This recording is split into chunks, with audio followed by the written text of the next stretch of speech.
আপনারা কি জানেন রাসূল সাল্লাল্লাহু আলাইহি ওয়াসাল্লাম বলেছেন, কেউ যদি দিনের বেলায় এই দোয়া পড়ে মারা যায় সে জান্নাতি হবে, আর রাতে পড়ে মারা গেলে সেও জান্নাতি হবে। এই দোয়াটি হল সাইয়্যিদুল ইস্তিগফার, ক্ষমা প্রার্থনার সেরা দোয়া। আসুন শিখে নেই।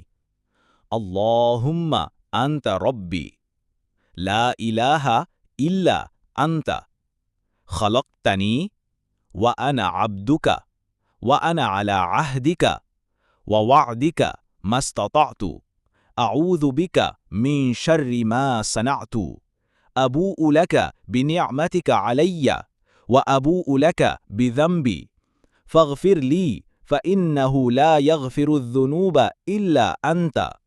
সহিহ বুখারী হাদিস নম্বর 6306।